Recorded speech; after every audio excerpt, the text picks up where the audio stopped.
Ketua DPD PKS dengan seluruh jajarannya,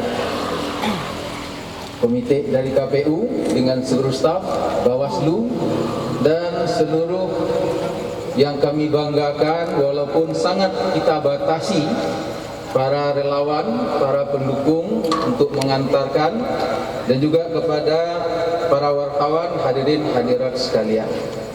Ada beberapa hal yang ingin kami sampaikan. Yang pertama, pemilihan Bupati Agam tahun ini berbeda sama sekali dari Pilkada 5 tahun yang lalu. Yang pertama, kita menghadapi pandemi COVID-19. Nah, oleh karena itu kami menyadari pemimpin yang dibutuhkan Agam ke depan, orang yang punya sense of pandemi COVID-19. Dan itu dimulai dari proses. Karena itu dari jauh hari kami telah mengingatkan kepada seluruh pendukung, tolong jangan rame-rame kita datang, cukup 20 orang saja. Alhamdulillah, karena sehari sebelumnya sudah kita sebar lewat grup-grup relawan dan Facebook, dipatuhi. Kenapa? Karena pemimpin yang siap menghadapi pandemi 19 harus sayang kepada rakyat. Kita bisa bayangkan ketika kita kumpulkan orang banyak-banyak, apalagi dari seluruh pelosok Agam, ada yang pengen ikut pakai bus segala macam, berkumpul berbagai orang dalam bus yang tertutup, ini potensi yang luar biasa untuk menyebarnya pandemi COVID-19. Alhamdulillah, ternyata pendukung dan simpatisan kita semuanya patuh dan taat dan sadar akan sense of pandemi COVID-19. Ini juga tentu berpengaruh kepada kesiapan kita menghadapi pembangunan 2021-2025, 2006 atau 2024 yang akan kita hadapi ke depan berbeda dengan 5 tahun yang lalu. Oleh karena itu, pertama orangnya dulu yang siap, punya sense untuk itu. Yang kedua, programnya, visinya. Karena 3 hal penting ini. Yang pertama, bagaimana memutus peredaran atau perpindahan virus COVID-19 ini harus serius, harus muncul dari dalam, dari pemimpinnya sendiri, termasuk mempersiapkan dampak ekonomi. Maka harus diutamakan pemberdayaan. Sebab kalau tidak didukung dengan membangun jiwa kemandirian dan pemberdayaan, justru yang kita khawatirkan tidak akan bisa kita selesaikan. Yang kedua, hal yang khusus yang akan kita hadapi 5 tahun yang akan datang, 2021, 2024 atau 2026 adalah fase terakhir RPJP Kabupaten Agam dengan visi Agam Madani, mandiri, berprestasi dan madani. Bisa kita bayangkan 4 periode sudah dijalankan, maka harus ada kesinambungannya. Nah, oleh karena itu dibutuhkan pemimpin yang bisa melanjutkan, tahu persis apa kira-kira di RPJP yang sudah clear, apa yang belum clear. Apalagi tahun ini kita dihadapi dengan COVID-19. Nah, oleh karena itu program, visi, misi dan program yang kita siapkan tentu mencoba untuk mengcover 2 hal besar tadi. Apalagi periode terakhir sekaligus nanti masa untuk mempersiapkan RPJP tingkat untuk 25 tahun yang akan datang. Nah, hadirin hadirat yang berbahagia, nah oleh karena itu kami mengangkat visi tidak jauh berbeda dengan yang telah digariskan oleh RPJP.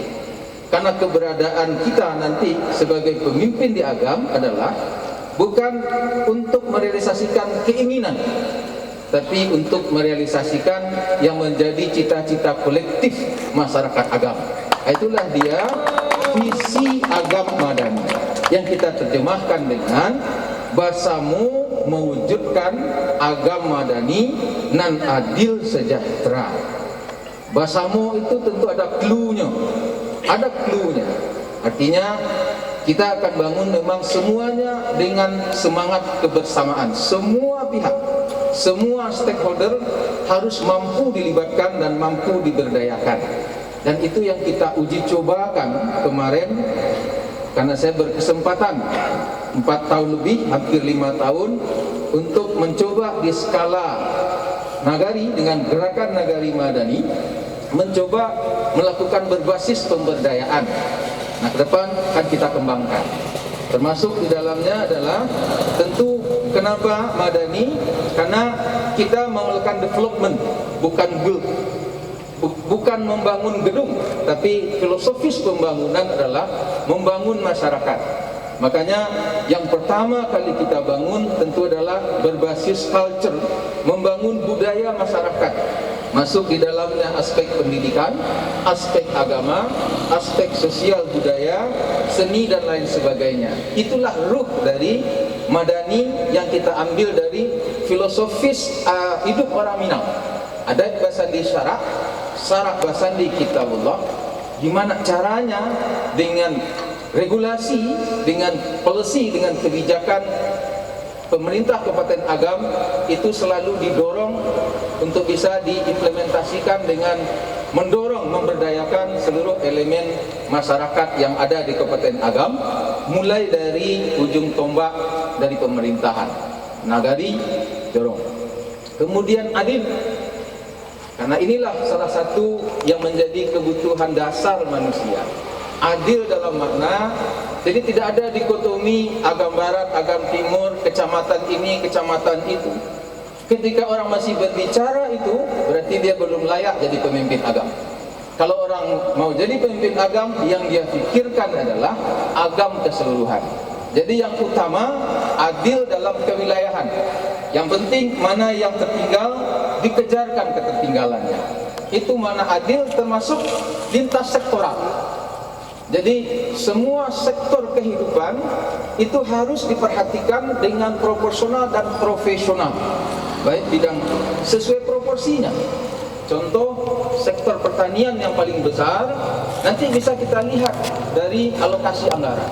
Saya sudah pelajari, mungkin itu yang perlu kita tingkatkan yang akan datang. Baru 3,4% kira-kira di sektor pertanian. Padahal masyarakat kita kurang lebih sekitar hampir 60% bergerak di sektor pertanian. Dan ini pernah saya lakukan ketika pimpinan DPRD Provinsi Sumatera Barat. Kita lihat hanya 3,7% alokasi APBD provinsi untuk sektor pertanian. Makanya dalam 5 tahun bertahap tercapai mendekati 10%. Ini penting. Jadi adil tidak sama banyak, tapi adil adalah proporsional, profesional. Semua sektor ini harus diposisikan dengan baik, baik pada policy maupun kepada politik anggaran, tercermin ke sana nanti. Kemudian sejahtera. Kemudian adil berikut adalah adil melihat dimensi seluruh kehidupan. Jadi bukan hanya bicara fisik, bukan hanya bicara daerah, tapi termasuk masalah lahir, masalah batin. Adil dalam membangun, sekali lagi, membangun tidak identik dengan membuat bangunan. Membangun masyarakat utuh. Masyarakat, namanya manusia, punya badan, punya akal, punya rohani. Jadi ketiga-tiganya diperhatikan dalam membangun masyarakat secara proporsional dan profesional. Kemudian yang berikut sejahtera. Karena memang salah satu tugas fungsi pemerintah memang untuk meningkatkan kesejahteraan masyarakat. Ada 3 pilarnya kita di Kabupaten Agam Sumatera Barat pada umumnya. Yang pertama adalah sektor pertanian dalam arti luas. Kemudian sektor pariwisata dan UMKM. Nah, oleh karena itu perlu ada terobosan baru, perlu ada framework khusus. Tidak bisa diperlakukan sama. Nanti akan saya paparkan lebih panjang lebar ketika datang masanya. Kita sudah siapkan konsep daerah pesisir seperti apa untuk peningkatan ekonomi masyarakat di sana. Untuk daerah berbasis wisata seperti apa. Daerah utama wisata seperti apa. Penyangga dari wisata seperti apa. Dan berbagai sisi yang lain. Saya kira itu barangkali sedikit saja terkait gambaran umum kenapa di tagline-tagline yang kita buat bahasamu mewujudkan agama madani nan adil sejahtera. Sekali lagi bagi kami Rinda Farhan Muhammad Kasli yang disingkat dengan HAMKA, visi misi bukan hanya hiasan dokumen, tapi kita betul jadikan itu sebagai core value dalam membangun Kabupaten Agam. Akan kita jadikan sebagai ruh, sebagai jiwa dalam membangun Kabupaten Agam ke depan.